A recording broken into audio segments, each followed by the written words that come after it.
Hello and what is going on, guys? Welcome back to the channel. My name is Miguel. You're watching Miguel EDC, the channel where we talk everything EDC gear here. And today we got quite the heavy box here. I'm gonna do some curls here, get my workout.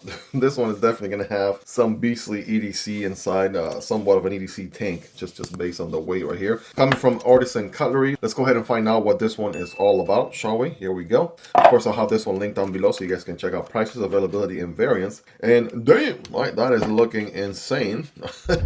Let's see. We have a little paracord with a little locking pin. That's insane. Are we turning a folder into somewhat of a fixed blade? Definitely looks that way to me. That's going to be interesting. So we'll check that out in a moment. And it also has a nice little pouch here with the gold accents and gold logo there. We're looking at the specifications model 1820p in D2 steel. There's your HRC 5961. CNC machine process, G10 handle ceramic ball bearings, right? I believe the model name on this one is the Proponent, and this one should be an epic one for sure. Let's go ahead and dive right in. I know you guys are just as excited as I am. It comes in a Ziploc bag here. All right, let's go ahead and get this open. And man, oh man, this thing is something, right? What in the apocalypse, doomsday are we looking at here, ladies and gentlemen? This is crazy, crazy. Talk about an overbuilt, chunky pocket tank. This is some metal complex level type of stuff right here. I'm not even gonna lie to you. Where do we even start? That's the question. So let's take it one step at a time here. We got the G10 handles, right? Prow liners. There's all kinds of milling going on the G10 itself. Keep in mind there's even a titanium premium version of this one. So if you like what you see here and wish that it was, you know, more in premium material, that option does exist, so it is available. Check out the little cutout here for the pocket clip insert right there, right? We have quite the pocket clip, to say the least. These are some crazy, you know, flathead screws going on there. And of course, you can reverse them all day, which is nice. No excuse, even on this overbuilt behemoth of a knife. Two standoffs right there, another cylinder back here. So maybe technically three standoffs. Tube right there, stop pin up here in the front. We got a flipper tab and some of the biggest thumb studs I've ever seen on a knife. That is insane, man. That is crazy. All right, so if you guys are ready, I'm ready. Let's go ahead and get this thing deployed. All right, I know you guys are dying to see that. I am too. We do have a little bit of jimping on that flipper tab. And bam! Holy moly. What are we even looking at here, ladies and gentlemen? What even is this? Oh, man. This is insane. I'm going to give it a nice little wipe here so you guys can see it in its full glory. Got some oils there to protect it and whatnot. But first of all, it is my kind of geometry, right? Love me a good sheep's foot, one cliff blade. Call this one a reverse tanto, whatever you want to call it. All right, we got a stone wash finish on this one with a flat grind. Check out this fuller. That fuller is insane. It actually matches the same depth and width of this little cutout on the G10 back here. So that is nice. Very tall blade indeed. Very thick blade. Man, I'm gonna have to get my calipers out here and get you guys a reading on this thing, because this is just insane, right? Just plain insane. We're looking at 0.18, right, with an average in the channel being 0.12. We have 0.18 inches on the thickness, blade thickness there, and a 0.64 and on the handle with a channel average of 0.50 or half an inch. So definitely thickness all around. No doubt about it. We have, this is a Dirk Pinkerton design. We've checked out a few of Dirk Pinkerton designs here on the channel as well. And this one again is on D2. Now it is a liner lock. So let's check out that lockup situation right there. What does that look like to you? To me, it looks like about 30%, you know, 30-ish% or so of the lockup right there. By the way, while we're zoomed in here, you can see all the milling right there on this side, right? And then also a little bit of milling on the other side as well for weight reduction. And even then, this thing is feeling like like a tank, weight-wise. As a matter of fact, let's just go ahead and give it a quick little weight check right here, shall we? I want to say somewhere above 5 and somewhere between 5 and 6 ounces, maybe even more. No, not even, Miguel. Like, you don't even have a scale for this, because you haven't even experienced a knife this crazy. 9.7 ounces. That is crazy. 274, 274 grams, right? Or 9.7 ounces. That is something, right? That's a commitment right there. That's for sure. And you know, I'm sure there's going to be one of you in the comments say, well, that's too heavy for EDC. I might as well throw my Benchmade bug out in my pocket and blah, blah, blah. Listen, this knife is not trying to win an award for being the lightest knife or anything like that. It is a, you know, overbuilt, chunky, you know, weighty EDC. And that was intentional. They knew exactly what they were doing when they made this knife, and they made it like that on purpose. So do keep that in mind. Good access to the liner. Lock there, by the way. Easy to push down and to the left. Very drop shot action, as you would expect. We do have a heavy blade, so it's going to close there very smoothly, as you can see. Bam. Let's check out that thumb deployment. Oh man, a little flick of the wrist also helps. That is insane. Just gotta hear the thwack right on the open. Listen to this. Wow, that is crazy. Now I don't even know if my middle finger has gone to the gym enough to be able to reverse flick this thing. Oh yeah, it's actually not too bad. You know, keep in mind the D10 ball size, even for a knife this big, it's still about the same size D10 ball you'll see on just about, you know, any other knife. So regular size knife, what have you. So, and not too difficult to overcome like that, but probably thumb deployment right here, or the flipper itself is gonna be my favorite way to go. You can light switch it, and you can also, well, if you push button it, you do have to give it the beans, otherwise you can fill it. And keep in mind, there's quite some weight to that blade, so keep that in mind. But yeah, very interesting. And yeah, we have some good Argos, right? I have baby hands compared to this handle here for sure. So obviously you're gonna be able to accommodate your big old bear paws if you have big hands, right? Smaller hands, all hands alike. And there's this little section right here. This is a finger choil or sharpening choil, but I wouldn't necessarily forward choke right there. That's a little dangerous, so I would always do it behind the flipper on this bad boy. Use that flipper as a finger guard, and then you're good to go there. And plenty of handle, right, to accommodate whatever you got going on. If you want to destroy some bone, use this thing as a chopper, right? You sure can.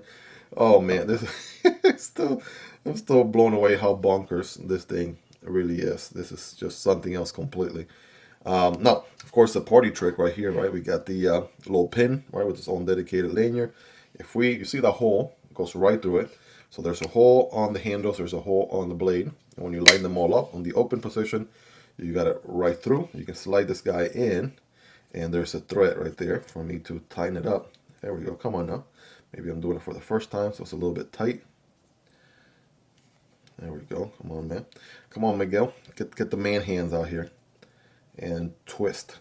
There we go. So it's not almost all the way on the other side. Don't really have that much leverage anymore on this side, but yeah, that, as you can imagine, is a whole cylinder pin going right through the handle liners. I mean, the G10 probably not the strongest part of the handle, obviously, but the steel liners are the strongest parts of the handle, and then now going through the blade itself. So needless to say, obviously, even if I let go of the liner right here, there's no way I'm folding this guy back down. It's essentially, I mean, I'm not gonna say it becomes a fixed blade, but it is gonna be as close to a fixed blade as you can possibly get any folding knife with this locking mechanism right here. Additional point, right, of lockup, they're absolutely going to make a huge difference. So if you have some sort of task that you want to tackle and you wanted to lock up that blade in there, then yeah, that's absolutely going to be a good way to go. Now, the real challenge is, can I go ahead and get this guy, or was it lefty loosey, Miguel? Come on, forgetting your principles. I might need to get some help here. Be right back. All right, here we go. When in doubt, you know, use your tools, right? Got this multi-tool here. This is the Roxxon Phantom, and just want to kind of loosen it up a little bit there with the Phantom first. Now I can actually use my fingers here as usual, and there it is, right? That is what this thing looks like right there in its full glory. That is very interesting. And again, they knew exactly what they were doing. They were trying to set to build an overbuilt EDC or overbuilt knife, and this was a crucial part of the lockup. Adds additional strength and whatnot. You know, clearly it's going to pass the walking test. So no doubts there whatsoever. Let's go ahead and do a quick scientific cutting test, shall we? Let's see how this guy does right here. Man, let's see here. D2 steel, right? Regular piece of paper right there. We got a toll blade for days. Now, what you'll keep in mind, you do have quite a large cutting path, but it's not going to be the longest cutting path out there. So do be aware of that. Now, on a trash day, cutting some cardboard boxes, this guy, I bet this thing is going to be insane. Speaking of cardboard boxes, I have a single wall piece of cardboard right here, nothing fancy. Remember, when cutting cardboard on cut perpendicular, we're at an angle, and it should look something like this. Here we go. Oh wow. I feel like even the weight of the knife itself helps going into the cut.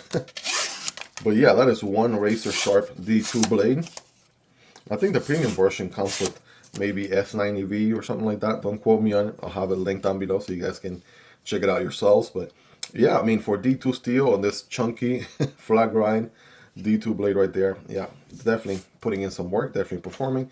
You guys let me know in the comments. Rate this thing on a scale from 1 through 10, right? How sharp is it? Right, rate that factory edge, and you all let me know. Let's do some quick rapid fire size comparisons here just to give you a ballpark right there. Here is the MSI. Now it's going to be funny because this one's going to give all these other knives a run for their money. Here's the Stitch from Microtech. And as you can see, the Proponent, you know, it's probably not as large as the MSI. Or is it? Definitely in the vicinity. Might be even, yeah, definitely larger than the Stitch. Very close, perhaps larger than the MSI. But, you know, just so much taller. It's insane. It is just crazy bunkers knife for sure. Here's the PM2 right there, looking like a baby. The Pair 3 looking like a fetus. Yeah, these are looking tiny next to this Proponent there, no doubt. By the way, I really love the little accent orange pivot color right there. Right, goes well with the blue. Looking nice. Also like how the Artisan logo looks, not only in the pivot, but also on the blade as well. Just some observations. Again, every knife I put next to this thing is going to look really, really tiny. So there's the 80-20.5. This is the Kunwu Chad, right? Looking like a toothpick next to this thing. Here is the Kizer Militaw. Here is the Tenable Shard. These are all recommended, highly recommended budget EDC knives. I'll have them all linked down below if you guys want to check those prices, availability, and variants.